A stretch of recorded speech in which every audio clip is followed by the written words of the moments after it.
And this is going to be part of a segment that we do every week now. This is a psychedelics. We're going to talk about psychedelics because I have a partnership now with the Portland Psychedelic Society. Shooting star, the meditation runs on a honor system donation. So if you come to the class, technically you owe me $7, but it's fine. It's waived because the Buddha's covering it. So that's the system where it's a I call it honor system tickets. Basically free by regular terms. Chipko says woo. Yeah, no, woo. Shamanic vibes. It's very shamanic. But yeah, let's do. I got a partnership with the Portland Psychedelic Society. So we're gonna talk about our last topic for the day.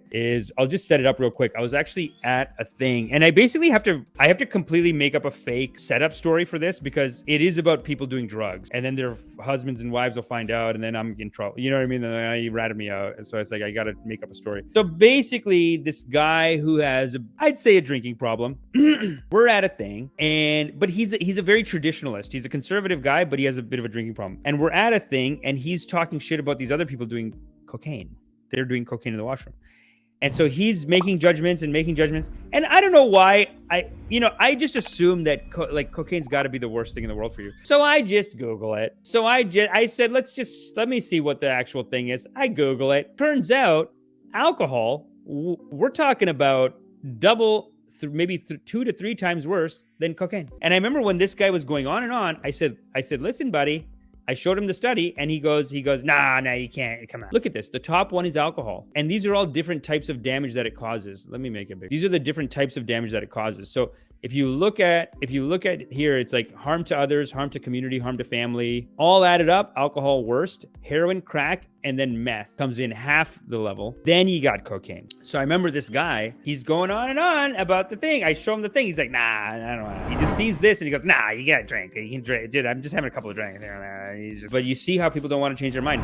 And I remember telling him, like, listen, man, every time you drink a drink of alcohol, instead of doing a line of cocaine, you're being irresponsible. According to the science, according to the chart, it is more responsible to do cocaine. And I don't want to say this message has been brought to you by the Portland Psychedelic Society because they would never say that. They would say, don't do any of the drugs. Be careful. Don't do any of these hard drugs because if you look at the bottom of the list, least harmful, mushrooms, LSD, ecstasy, methadone, ketamine, all I think considered. And then you have cannabis here. Cannabis actually coming in close to cocaine. Okay, well, yeah, I don't know if I believe this anymore. This is ridiculous. Cannabis is like almost at cocaine level? Oh man, guess I should be doing cocaine. No, that's not the correct takeaway.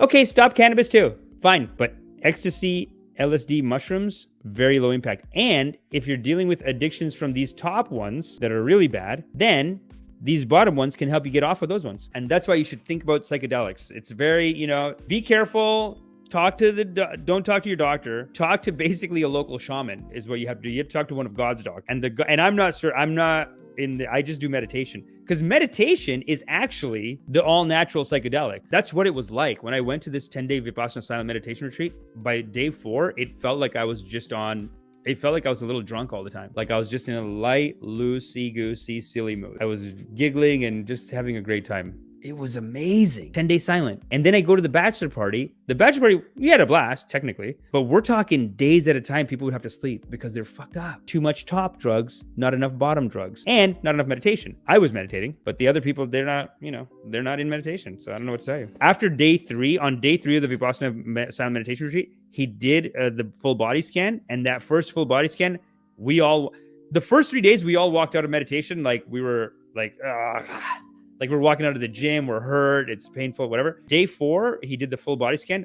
Everyone was on mushroom, internally generated. That's what it is. That's what meditation is. And that's why you can't go to a real doctor about these sacred medicines. You have to go to a local shaman and you got to think for yourself, basically. You can't just leave this on someone else. Because listen, man, a doctor might tell you, everyone says, go to the doctor, go to the doctor.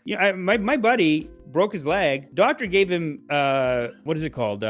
What's the really bad one? The one that's like made out of heroin. He gave him Oxycontins. He gave him Oxys. He's such a tough guy. He's like, I don't believe in that. I'm not taking any Oxys. His dad steals his Ox. Can you believe that shit? I was like, idiot. That's how good Oxys are. You should have saved it for me. Would like to try one. But anyway, he was saying that those Oxys went to his brother, and then the brother was diagnosed with something like he hurt himself or whatever, and they gave him Oxys too. And he said that his brother was on him for like Like he had to go to rehab to get off the oxys. So I'm not saying don't trust your doctor.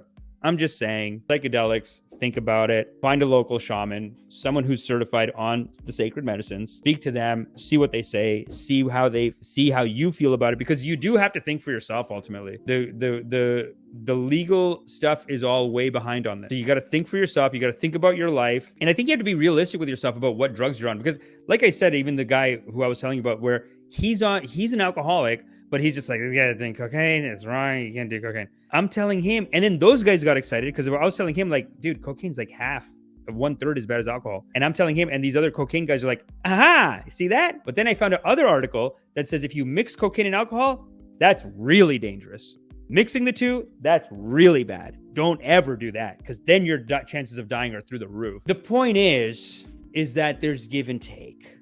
It's complicated. Go to the local shaman, do your research, go to some local shamans, some guides. And if you want any resources on this, you can go to the Portland Psychedelic Society. It's a great organization. I'm doing some, this is not an official segment from them, but I am trying to put together some pieces for them. So let's see how they feel about it. It's not a pro cocaine rant, but it starts off sounding like that. So let's just see how they feel about it. But yeah, check them out. They're on Meetup as well, Portland Psychedelic Society. And the moral of the story is, you are loved because you are loved. Such is the nature of love and kindness. Okay? So now that I've done my karmas, make sure you do your karmas. Hit the like, hit the subscribe, and sign up for meditation. Ascension is upon us, foolish. Sign up for meditation immediately. Ha! Am I still here?